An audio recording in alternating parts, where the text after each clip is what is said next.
Hello, everyone. I'm so excited to see you all here with us. We have an amazing topic that we're going to be talking all about how to create meaningful choices that will support your goals in 2022. And so I want to welcome you. My name is Dr. Kiki Ramsey, and I am the founder and CEO of the Positive Psychology Coaching and Diversity Institute, aka PPCaDI. Say it really fast, 10 times. And I have my amazing co-host with me. And I am Shacarolyn Stevens, your Director of Training for PPCaDI. Welcome, welcome, welcome. We're so glad that you're here. Yay. So we're really going to be talking about this topic. So here at PPCaDI, this month is all about meaning and purpose. And our goal this month is we wanted all of our communication and all outwardly facing things that we did in the community to be talking about meaning and purpose, because meaning and purpose is one of our core coaching principles. And we also feel like it is the foundation of all things, especially as humans. And so, Shacarolyn, would you like to give like another, maybe a more sophisticated definition of meaning and purpose, what it means? Meaning and purpose, it really undergirds where we're going in life. It's that well that we tap into, right? It's that solid foundation that we're building towards the future, the pavers along the pathway. So that's definitely one of my favorite core principles is meaning and purpose for sure. Yeah, I love it. I wrote a book about meaning and purpose. It's called Get Courageous Now, A Woman's Guide to Finding Her Passions and Purpose in Life. And the reason why I wrote that book is because when I was speaking, doing a lot of keynote presentations, I realized that a lot of people in my audiences didn't actually know or understand what their purpose was in life, right? And I'm like, really? And I mean, I remember going through that same thing myself where I just didn't understand what my purpose was. I knew I was created for a greater purpose. I just didn't understand what it was. And as I began to just really, pour into myself and really discover who I was, I realized that I had a gift. My mama used to call it a gift for gab. Right. Right now, I'm a very proficient communicator. And so I realized that I had a gift for communication, and not just a gift to communicate, but a gift to make others feel wanted and welcome and worthy. Hi, Anika. Thanks for joining. And so, the name of my book is called Get Courageous Now, A Woman's Guide to Finding Her Passions and Purpose in Life. And you can find that on Amazon, which is, if you look right back there, is right there. And so I went through this process of really trying to figure out what my purpose was. And this book is all about really jotting down and going through the process of that I went through, and that so many other women that I surveyed went through in order to figure out their purpose. But I realized that a lot of us might not necessarily know what it is. But like you said, Shacarolyn, it's like the foundation. The basic definition is, what I hear a lot of people say is, I know my purpose is to help people. Yes, you're absolutely right. Your purpose is to absolutely help people. But the question is, how do you do that? Right? Like, how do you do that? So I do that through coaching, through speaking, through writing books. Shacarolyn, how do you do it? How do you disseminate your purpose into the world? I do a lot of coaching in different organizations. I work closely with women, and I've been kind of across the board, juvenile justice. I've been in maximum security prisons. I've done infrastructure for faith organizations and mental health coaching. But what I found is that the purpose is to help people to heal the spirit, right? But the meaning surrounding it is essentially the lens, right? And so ultimately with meaning in those different organizations, it's helping people clean their mirrors so that they can discover themselves. Ooh, I love that. I love your clean your mirror metaphor. Will you share that? Will you share that with us? Because I always love when you talk about that. So when I think about coaching, I think about cleaning the mirror. Coaching is not where you tell people what they should do, how they should do it. You take them to the mirror, but you don't tell them what to see. And I think that is so powerful because relationships are highly nuanced, even the relationships with ourselves. Even if I had walked alongside someone, if Kiki was my twin and we were super close and had twin speak and had spent our whole lives together, went to school together, talked about all the boyfriends and talked about the marriages, there are still reflections that Kiki will have about herself that I will not have. Mm-hmm. And that's why it's so important to just clean the mirror so that people can see, right? And so what we might see as a blemish on someone's face, they might think it's a beauty mark. And so it's so important that when you're cleaning the mirror, you don't add anything, you don't change the lighting for them. It is legitimately the people that you're working with looking into that mirror and seeing what they need to see about their lives. And so often you help them tie the pieces together. I always say I'm the co-captain and my client is the captain, and I'm just here to point out the icebergs if I see them, right? But you don't tell them how to function around those icebergs. Mm-hmm. You don't say, hey, go left or right. If they want to hit it, that's fine too, because maybe that'll break open something that needs to be broken open, right? Right. So I love to use that analogy, that metaphor, because you just clean the mirror. Yeah. It's simple. Yeah. Clean it.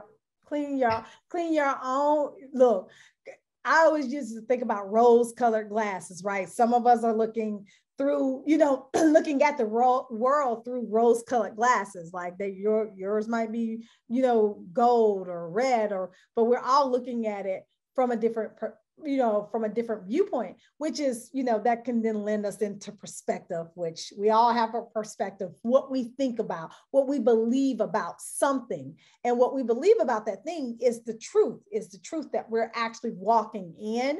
And so when it comes to purpose, what you believe about yourself, what you believe about where you're supposed to be and where you're going is the truth. And the way that you change that is to really get into relationship with yourself, which is one of our big things here at PPCaDI, because we feel that relationships are the most important above everything, right? Because you can literally go throughout life and have all the money in the world and all these things, but when you don't have a relationship, what is it all for, right?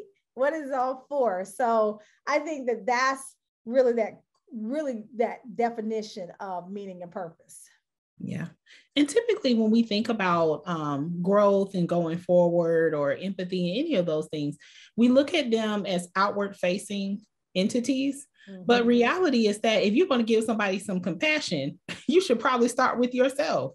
If you're going to seek to understand someone, you should probably start with yourself, right? Okay. And so it helps to fine tune our meaning and purpose, because we're not just going out saying, hey, I want to help people. I want to do this. I want to do that. Sometimes the best way that you can help someone is to help yourself, so that when you get out into the world to help others, you're operating from a space of authenticity. You're operating from a space of wholeness, and you are coming to them just as the cleaner, and not the person helping them to see what they need to see because there's something that you haven't healed, right? And so I think that is so important that as we push out all this joy and light and love into the world, that we first absorb it so that we can be a light as well. Yeah, I love that. Of course, the old analogy is put your mask on first and then put it on, other people, children and kids and stuff like that. And I think that is so lost. I think that people they know that analogy and they're like, yeah, I know. But a lot of times we don't put it on first, right? Like, I'll be honest, right? Because it's all I can be. It's honest.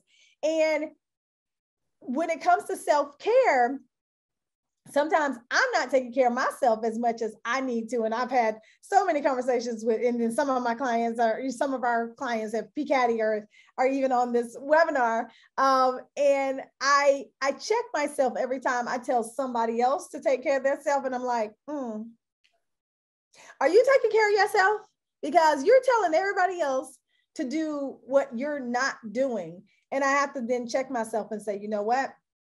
I'm gonna take a 15 minutes, I'm gonna get up from my desk and I'm gonna go sit, at the table and have lunch. And, I'm gonna take this time out. I'm gonna go get this massage. I'm gonna go take this run, because we have to take care of ourselves first, because if we don't, how in the world are we supposed to take care of other people?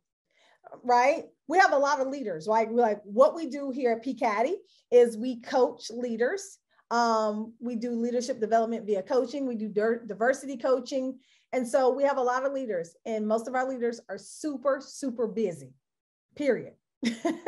They're busy. But here's the thing. If you're working too much, that you're getting sick and you can't go to work, now what? Yeah. Now what? Yeah. I think that speaks to the analogy you said about putting your mask on first before you put someone else's mask on. We hear it all the time. Anyone that's flown hears it. And I always thought like, yeah, I would put my mask on and then put it on someone else. But it wasn't until someone broke down to me why they do that, that I was floored. So you think you have time to put the mask on the other person, a small child or something like that. Mommies tend to put the littles first, right? And then you can put your mask on. But what I discovered is that if the cabin on the aircraft becomes depressurized, you would more than likely pass out. And now you and your child don't have a mask, or the person that's with you, or the person that's next to you. And I thought that was so interesting because it definitely speaks to the self-care portion that you were just mentioning, Kiki, because sometimes we don't even get the opportunity to go back and do self-care. It's like, oh, let me take care of this and then I'll take care of that, or let me do this and then I'll do that. And so often we sacrifice our own meaning and purpose and goals for the sake of other people, you know, and they've lived and they've chosen their path, and here we are helping them down their path, and our pavers are still stacked on the side of the road. Yeah, it was so funny. I was talking to a group of really, really close friends yesterday, and about, you know, I've been stressed out, going through a lot with business. You know, it is what it is when you're running an organization. And I said, you know, I need a day, at least one day every week where I don't have any calls. We were just talking about this before we actually got on this call, about how you take Fridays off because it is your day to really recoup after you've been so busy during the week. And I said, you know, I need just one day where there's nobody's calls on my calendar, where I can just do some work because I can't catch up. And my girlfriends were like, yes, that's what you need to do. And I was like, well, looking at my calendar, I think I can start it in March. They're like, what are you talking about? You just said that you're like completely overwhelmed with everything on your calendar. And you're like, you know, I'll get some reprieve in March. No, right? Like sometimes we have to do things in our lives that matter immediately, right? Immediately. And so I'm trying to figure it out, right? I'm trying to figure it out, but it's making progress every day. But it goes back to meaning and purpose, because like I said, you cannot help somebody else if you're not good. Yeah. If you're not good, right? You can't even make decisions and choices, which is what we're talking about today on this webinar. You can't make sound decisions when you're tired, when you're mad, when you're not feeling your best. You can't even make sound choices and decisions in that state. Right. And, you know, it kind of rolls back to your value system as well. And Kiki is absolutely right. On Fridays, I do nothing. Don't email me on Friday. And Thursday after 5 o'clock, you're going to have to catch me on Monday morning.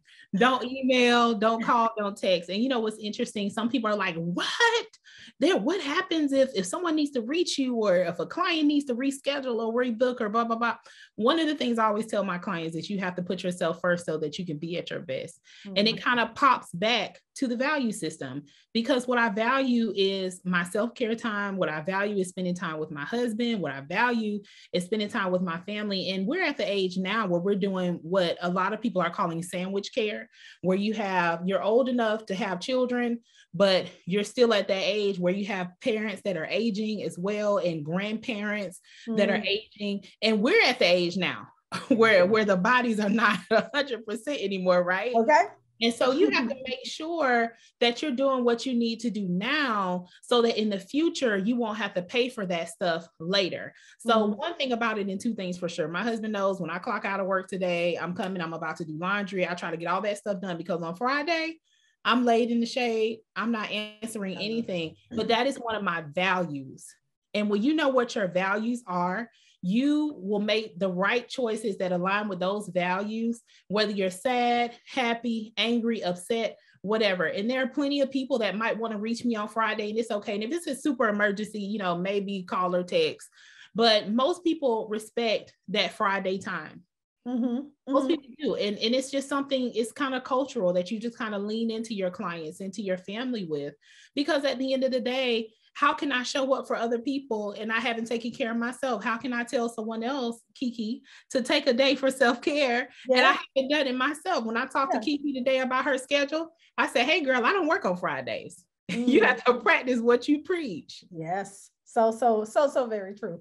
And so that leads me into like really talking about, you know, why connecting with your meaning and purpose is so important. And I think we said a lot of it in the sense that, you know, you have to know and connect with that meaning and purpose so that, you know, you can lead from a place that is, number one, you know, authentic, and you're not being a hypocrite. You saying one thing and doing another. But why else do you think connecting with meaning and purpose is super important for us to do? I think connecting with meaning and purpose is important because it cuts down on confusion. My family lives in Florida. If I'm going to visit, I take 75 South. I know that, right? So I don't have to worry about being lost. I don't have to worry about ending up in the wrong place. I don't have to worry about bypassing where I'm supposed to go. I know if I take 75 South, it'll eventually put me off in Tampa. Yeah. You know, yeah. And so I think that's why it's so important. It cuts down on you having to sit and wonder, am I doing the right thing? Yeah. Is this the right response? Is this the person I'm supposed to be working with? Is this my purpose partner? Ooh. Because we do have purpose partners, whether you're married to them or whether they're that good friend. One of my good friends is on here, Stella. Kiki is one of my purpose partners, right? So you have to know, like, is this the right business decision? Is this the right medical decision to make? Is this the right decision for me to make in a relationship? Is this the right contract for me to accept? All of that is meaning and purpose, because when you know what it is, you know what it's not. Yes. Yes. Oh, you're so preaching, because it's interesting. Like you just said, like purpose partners, right? I just had a situation, you know, in the company that has, you know, it took me by surprise. And, you know, sometimes you'll realize that not everybody is supposed to go with you into your future, right? Like and sometimes that hurts. And so when we are not in a place where we can take people with us that we feel like we care about or whatnot, that gets really, really difficult. But understanding your purpose and being able to make tough decisions, oh my gosh, right? Because you just named so many different ways in which we need to make decisions. And we have in the chat, it says, when you know what it is, you know what it's not. That's what Chelsea just said. And it's so true. And then Stephanie said, you know, she liked Chelsea's comment and said that that's a great reminder. And Marcella said, leaders need to be able to make sound decisions. So when you're in an organization every single day and you're a leader, every single day you get up and you make decisions. And before you even get to the office, with some of us, it's just down the steps or down the hall, right? It's because we in this a virtual environment. But even before you get to that desk, a lot of the times you have to make decisions even before you make it there. I don't know, some of you might have young kids. I got 2 young babies. And every morning there's some decisions that have to be made, right? Before I even make it to my desk, it's decisions that got to be made about my children. And so we think about it, but I understand why I'm here, why I was placed here, and what it means to be in the position that I'm in, right? Right. Like Shaquille, you are the director of training for PPCaDI. We're working on a huge project, right? That is going to, I think, change the way people utilize positive psychology coaching and diversity, equity, and inclusion, right? I really feel like that's what this product is going to do. And every day you come to work and you're working on that project in order to change people's lives, but there's a really huge part of meaning and purpose that goes into that work, because I don't honestly think that you would be working on that project if you didn't feel it mattered and if you didn't feel you mattered. Yeah.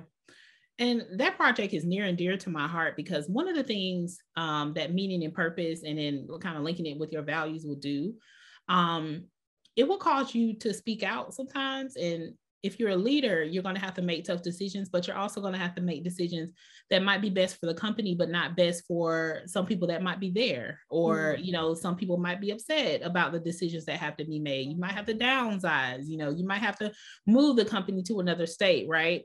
And so it becomes one of those areas where you are building bridges with the people that you lead. It's really about trust. Yeah. And in a leadership perspective, people have to be able to trust you. You also have to be trustworthy, right? And so you want to be able to be open and transparent, rather than having to kind of come in on the back end and figure out something to say to make whatever decision you had to make okay.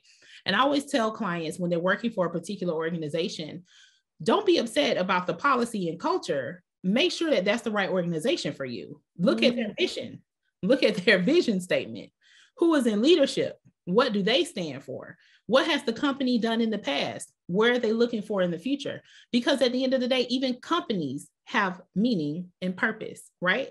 And if it's not something that you can get in alignment with, you being there, it leads you to a lack of integrity. And every time you make a decision that is not in integrity with your meaning and purpose and who you are and what you believe, it leads you to mediocrity, right? Where making decisions in integrity leads you higher each time. It takes you to authenticity. It takes you to joy. It takes you to peace. You have peace. When you know what your meaning and purpose is, you're not upset if you miss an opportunity that didn't align with it, because you know it would not have taken you anywhere but to a dead end, right?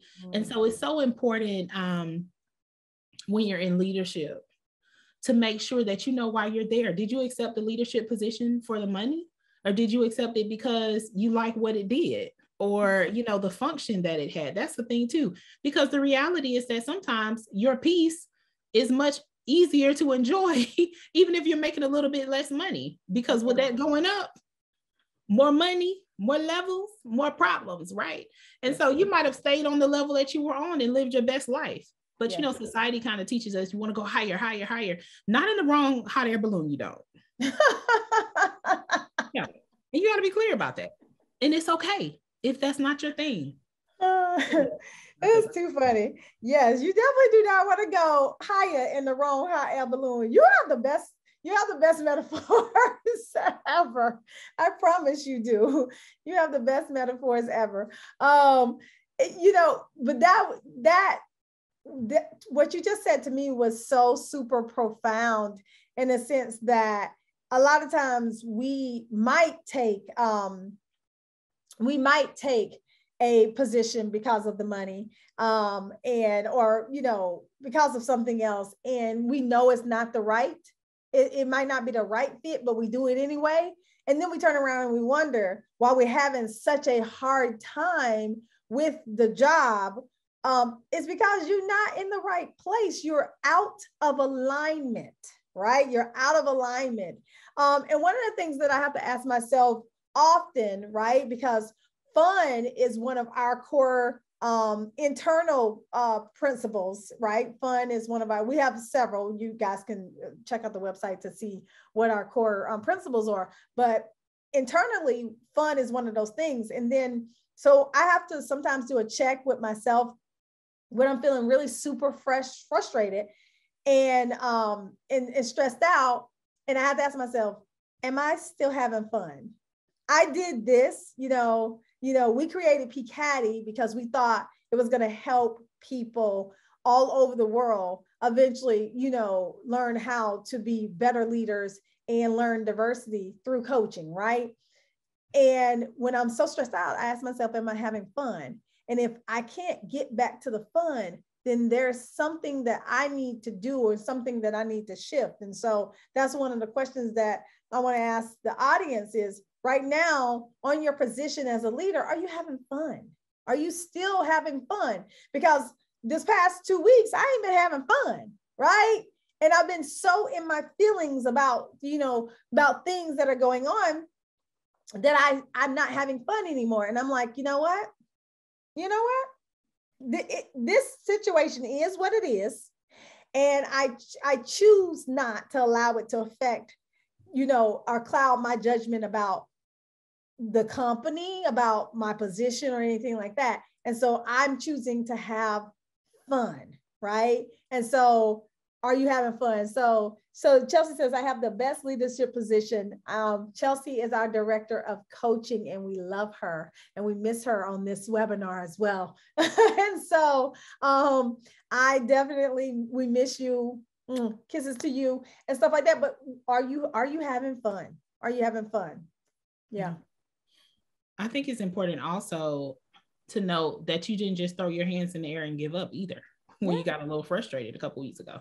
Yeah. And the reality is that that's because your meaning and purpose is tied into this. Your why is tied into this. Yeah. And it goes right back to making sure you're in the right place, working for or with the right people, because you don't just quit and give up when you know you have the right people on your team. Mm-hmm. Know that this is serving you in a way that calls you to your higher purpose. Yeah. Right. And that's why it's so important. Even choosing your spouse or choosing your mate, are they hindering you and holding you back? Or are they saying, hey, how can I help you get to the next level? What can I do? We love Jamil at PPCaDI because Jamil is always ready to help, ready to throw his hat in the ring. What can I do? He's always backing us up and helping us on the tech side. That's meaning and purpose. Mm-hmm. That's a purpose partner. Yeah, it definitely is a purpose partner. But the one thing about, like, a lot of people say, I'm gonna become an entrepreneur. I'm gonna start a business. And I'm the first to tell you that entrepreneurship has its perks and stuff like that. But baby, let me tell you, it is easier being an employee than it is to be an entrepreneur, because it's very difficult. And you don't get into this work of building an organization if you don't have meaning and purpose behind you, right? Like, there's no way that you can sustain being in business for yourself if there's no meaning and purpose behind it. And that's the same thing that you're talking about, Shacarolyn, in terms of leadership in your positions at work. If you have no meaning and purpose behind what you're doing, it's going to be very hard for you to stay in that position long term, because there's nothing that's grounding it.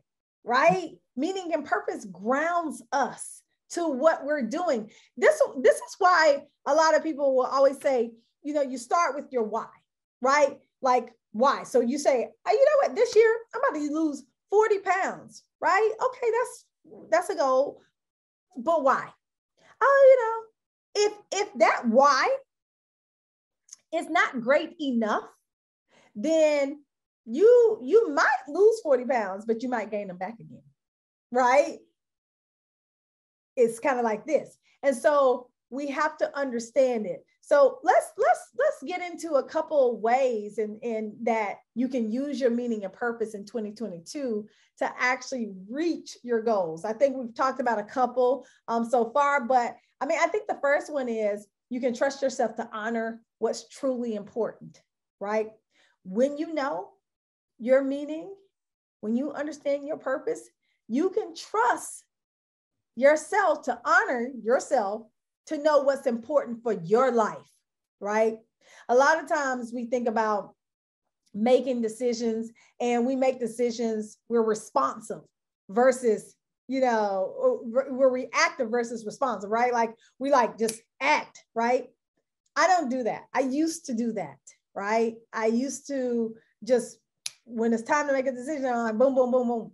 I think there's a gift and an art in making quick decisions, but I also think that there's also an art in sitting back and taking some time and saying, okay, is this the right decision for me to make? And then making the decision. I'm not saying procrastinate on a decision, but I'm also saying make sure that you understand, what this decision is going to do to your future. And you won't know it all, because ain't none of us God, right? You won't know what your decision is going to do for for all of your future. You can imagine some of it, but you have to make sure that you feel like you're making the right decision at the moment, at this right time in your life. And you have to trust that. But when you know who you are and what you're all about, you can trust that.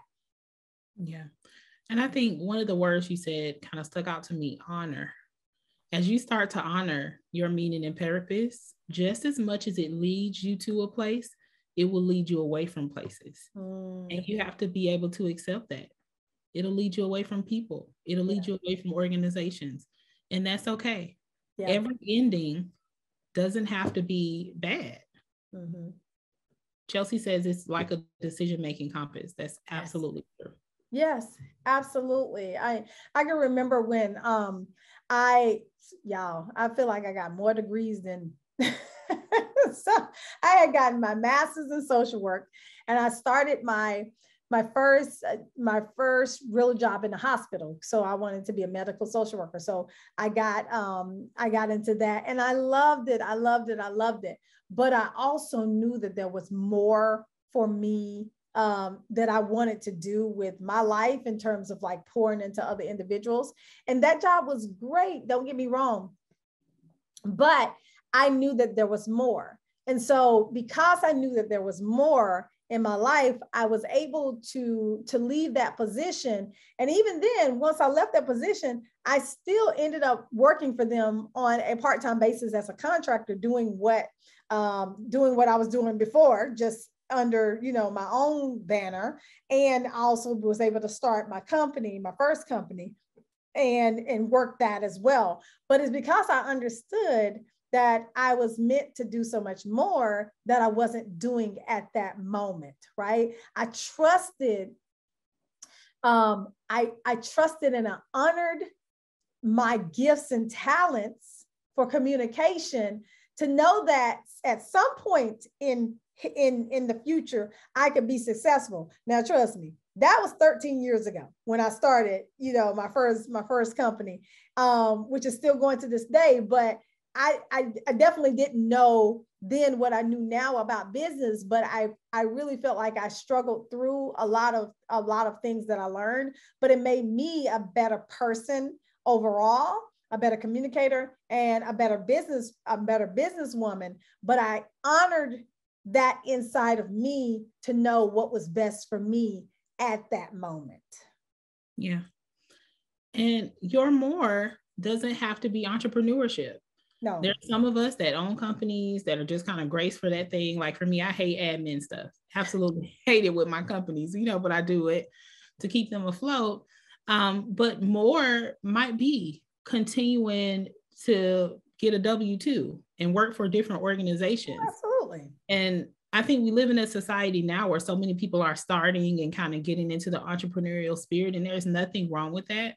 But I think making sure that that is your bag is really important, because if not, it'll be stressful for you. Yeah. It'll lead to a lot of burnout, which will also kind of keep you making those decisions that are not in integrity, right?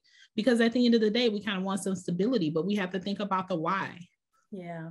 We have to honor absolutely that meaning and purpose, and understand that it's different for different people. I mean, as a matter of fact, there's more people who work within corporations than there are business owners, right? Like, so we're talking about leaders, period, right? Like, and that for yourself. Not everybody is meant to work, become an entrepreneur. Not everybody's meant to work in a corporation. It just depends on you as a person. But what we're talking about is understanding what that is. And if you don't know what that is, or if you don't know what your vehicle is, we need to start there. Right? We got to go back to the foundation and really do some exploration about what it means to figure out what your purpose truly is. And when you know that, then you can make decisions for this year. Because right now we're in the beginning of a year, right? Like everybody's making new goals, new Year's resolutions, if you believe in that. But a lot of those are not tied to anything. And the reason why we don't hit those goals by the end of the year is because they're not really tied to anything. They're these things that we say maybe arbitrarily. We might write them down, but by July, we probably done forgot what it was that was on the list, right? And then sure enough, by December, we don't even know what a list is at. You know what I'm saying? Like, we don't even know where the list was at. So how in the heck do you know that you hit your goals, right?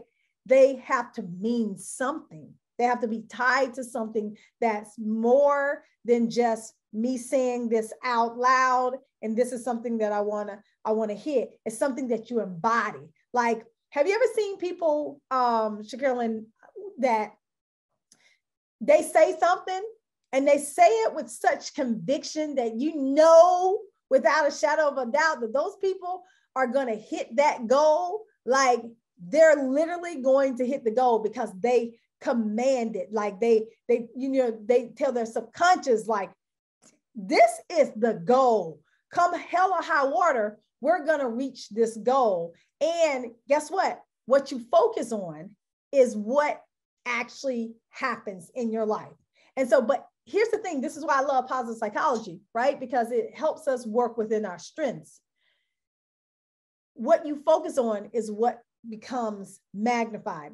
But most of us, if we're honest, a lot of us will focus on the negative versus the positive, right? We'll focus on the negative. We'll focus on growing our weaknesses and really, getting some support with our weaknesses. But positive psychology says, what if we switch that around? And what if we started focusing on our strengths? Not that we don't ever talk about weaknesses, because we do, right? But what would happen if you focus on your strength and then continue to grow that?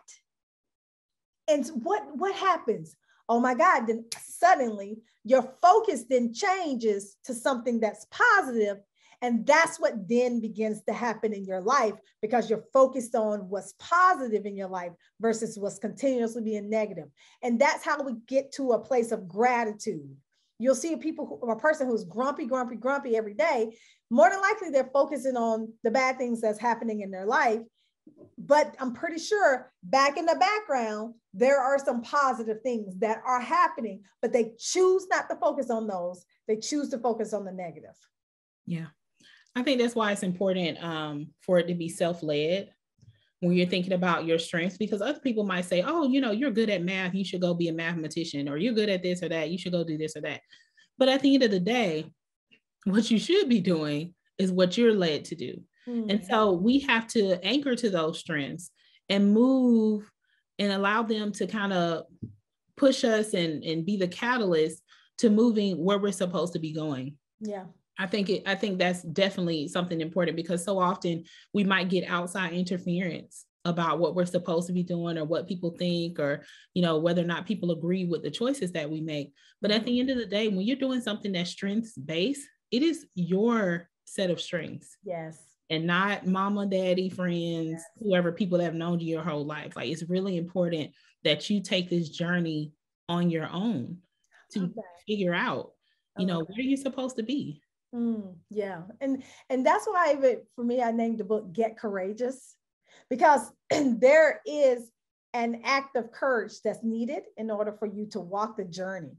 Right. Even if you got somebody to help you, help hold your hand, there's still an air of courage that needs to happen for you to walk the journey in order for you to get to that place, right? Like, even the mission of PPCaDI is to help people from all backgrounds have greater purpose, courage, and belonging, right? That's what we all want, is to have that sense of purpose in our life, courage to get it done, and belonging to know that we belong here in this place at this very moment, at this very time, right? And so I think that that's important for us to know. And I love that you said it, because we all have the journey to walk, whether you do it by yourself or do it by somebody else. You have the journey to walk, and the only voice that you're going to really be able to listen to is your own voice, right? Like, it's, like you said, not your mama, not your daddy, not anything. It is your voice that really matters, because it is your strengths that you operate in all the time. I mean, I can't come and get your strengths. Like, Shaquille, you are a true researcher. You know all the things, right? Like, and this is why I surround myself with people who are smarter than me, all those good things, right? And so, right. So I can't come and walk in your shoes and then automatically know all the things. Like, it just doesn't work that way. So you got to really dig into your own strengths. What Yeah. about, another way you can use meaning and purpose to make powerful choices is it helps you worry less about the outcome. Why don't you talk about that? Ooh, the outcomes, honey. Sometimes it's challenging to like break free to be able to focus on whatever your outcome is supposed to be. But I think what's really important is understanding that this is a process as well. This is like a muscle that you're flexing, right? And so everything won't work out absolutely perfectly in your eyes initially, right? But when you get down the line, you start to see how some of those little calibrations, those little shifts and changes, how they ultimately helped you to be more concise about where you're going. And so I think it's important to not just sit and focus on the outcomes. Look at the processes, right? We definitely want good outcomes. We want a good percent yield for the science people, right? The nerds on the line like me. But at the end of the day, you have to understand that even if you get to the point, you've done something right. And then you get to have a rubric to kind of go back and look and see what needs to shift and change a little bit. What could I have done better? That's a part of self-reflection that's going to help your outcomes in the long run. Yeah. Yeah.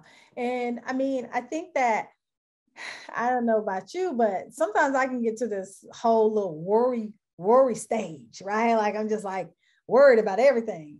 And then I have to step back and I'm like, number one, I'm not God. And so, and, we have this fear of the unknown, right?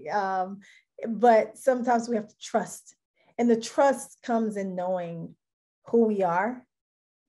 The trust comes in knowing what you were placed here to do, what vehicle you're placed here to do it with. And when you know that, at the end of the day, it's going to work out, right? Like it's going to work out. I don't got to worry about it. Right. And I think also knowing that you can make a decision, but you have a right to change your mind. Ooh. It's okay to say, I'm going to do this. And you know what? No, I'm not. Yes. I'm going to go over there and do that. You know what? I think I'm changing my mind. I'm going to shoot this way, right? And that was one of the things I learned in grad school before I really tapped into meaning and purpose and was like unapologetic, like, hey, this is the road I'm traveling. I used to get really concerned about decisions I made, like, oh, what if I do this and it doesn't work out? Or what will people think if I take this leap and it doesn't happen? And one of my classmates was saying to me, well, if you don't like it, you just do something else. And I was like, huh. And it never occurred to me. This classmate was 80 years old in a grad school program. What? Had retired from law, had retired from some other career, and decided to go into the health sciences, a doctorate level program. And they were just like, Shakirlyn, you do something else. And like in that moment, I felt like a weight had been lifted off of me. It never occurred to me that if I don't like something or if something doesn't work with me, that I can just do something else. Wow. Oh, I love that. You just said a word because I hope y'all got that, right? I mean, that was a whole word, right? And I think that we don't do things for this very reason because we fear the outcome is not going to turn out right. So we fear failure, right? We fear failure. And I own a Peloton tread in a Peloton bike.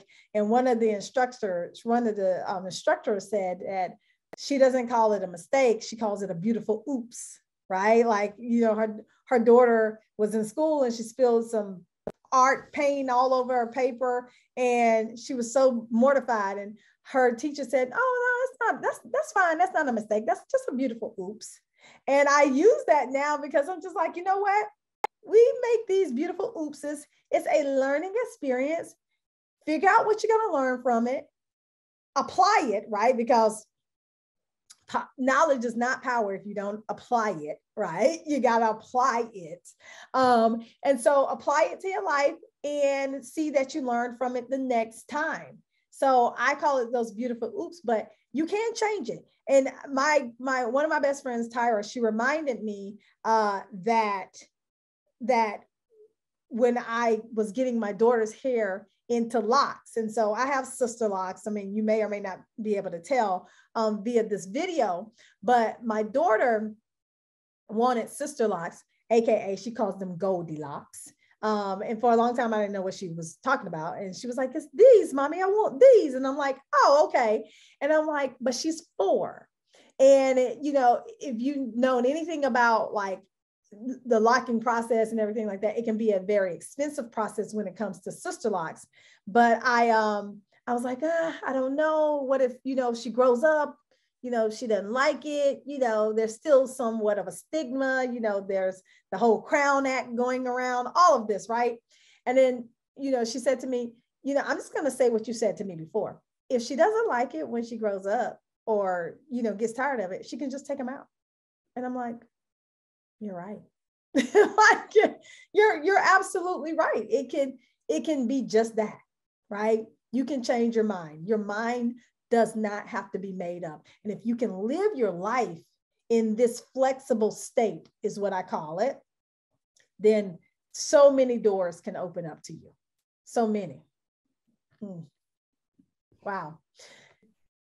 I think sometimes we see that culturally as well, where you have certain cultures. I know in particular, my culture and my family, there's like an expectation, right, for certain things. I mean, we have family members that have gone to the military. Some people went to college. Some people went straight out to work. But I think it's so important, even as you deal with your children, to offer them that flexibility. Yep. Yeah. And I do it. I find myself doing it often. My daughter will like, I need you to help me make this with Play-Doh. Or my son, he'll say the same thing. And I'm like, but you can do it, but no, it won't be right. And I'm like, there's a lot of ways you can do it. There's no rules, right? There's no rules. And so we bought them both a pack of markers and stuff. And so my daughter started taking off the tops of the markers, using them and putting a different color on the top. And I call that creativity. Somebody else called it chaos. Right? And I'm like, she can put whatever top she wants to on the marker, but it's that kind of flexibility to allow children, but to allow yourself to explore and to be who you are. No, everybody doesn't have to color inside the lines. It's okay to color outside the lines sometimes, right? It's beautiful. It's beautiful. But another way I think that you can use your meaning and purpose, it helps you to be more authentic, right? You can be more authentic. I can remember I'm loud sometimes. I can't help it. Sometimes I don't even know it. I'm just loud, right? But I can remember being at a networking meeting and I was talking and somebody was like, you are so loud. And I was mortified, number one, and I was able to like shrink back and everything like that. And I was like, yeah, and so it embarrassed me. And then, I ruminated on it for a long time. And I said, you know what? I am loud and that's okay. Because not to be loud, not to be zesty, right? Which is one of my character strengths. It's not to be Kiki Ramsey. And I'm always going to wake up being Kiki Ramsey. So guess what? I'm going to be loud and I don't care who likes it or not, right? You can either love me or you're not, but I'm good. That's authenticity. I just had one of those moments because I'm one of those people that's like, what's going on? I'm like the safety queen. And so I'm sitting here and we're having this wonderful conversation and I smell smoke coming from the kitchen. Listen, I wanted to jump up and run in there like, husband, what are you doing? But it's like, you know what? If he burns up, I'm just going to hop out this window, right? But that's a part of it. And I learned that that's the upside to my dark side because sometimes things that we think are, stuff we're ashamed of or strong points in our personality, sometimes that's what makes us a good member of the team, right? But we also have to learn when we need to yield and just say, you know what, I am certain it's going to be okay. But it's so interesting that it's happening while you're talking about authenticity and showing up, because one of the things for me that I used to always hate about myself, but it helped me so much, was looking to see where we can go left with something to make sure that we go right, right? So I'm always like making sure, okay, do we have all the holes covered? You know, what's the hole in our argument? You know, what's the piece of research that we haven't done? Do we need to reach out to these people or those people? Like, who do we need on the team? And I think that's so important, because if I'm going to build a ship, I'm definitely not going to call somebody that builds airplanes.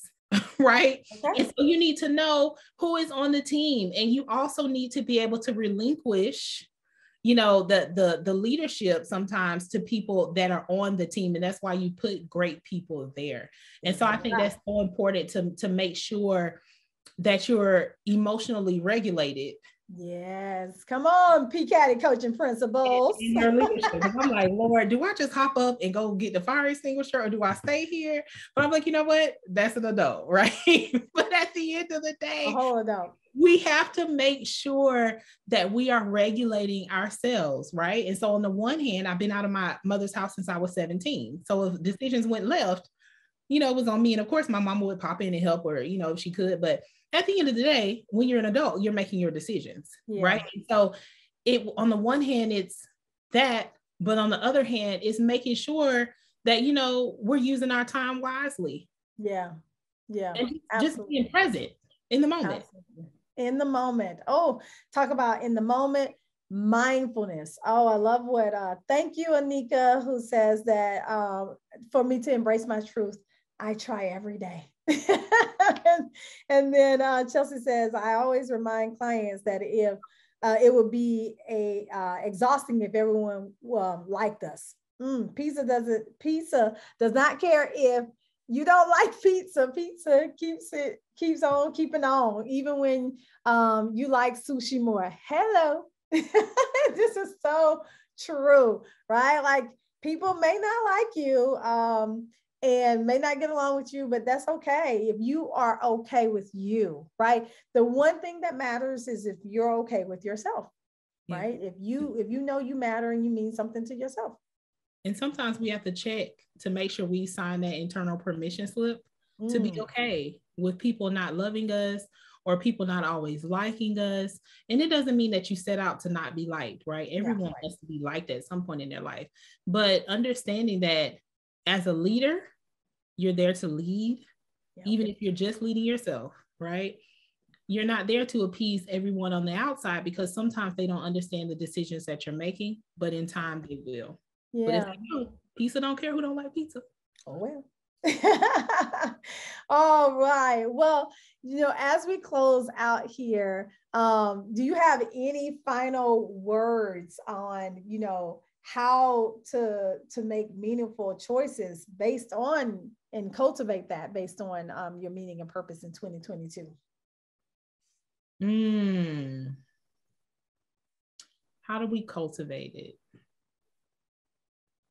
Just accepting that it needs to happen. Yeah.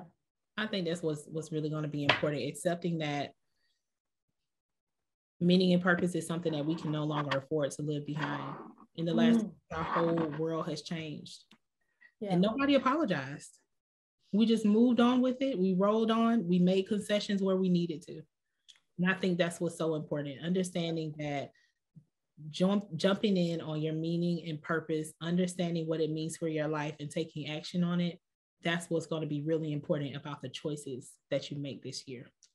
Speaking of taking action, right?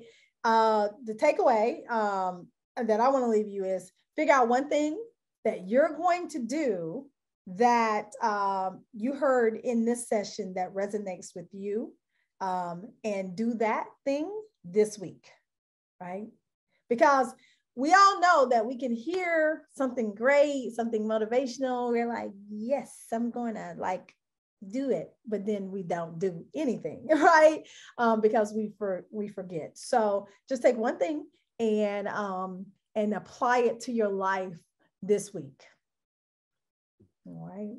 Well, thank you all for joining us. We're so excited. We're going to be doing a lot of these throughout this whole entire year. So I would say like us, follow us on social, all the social platforms. We're on LinkedIn, we're on Facebook, we're on Instagram. And we would love to connect with you in the future. Look out for what's coming next. We can't wait. All right, take care. Later.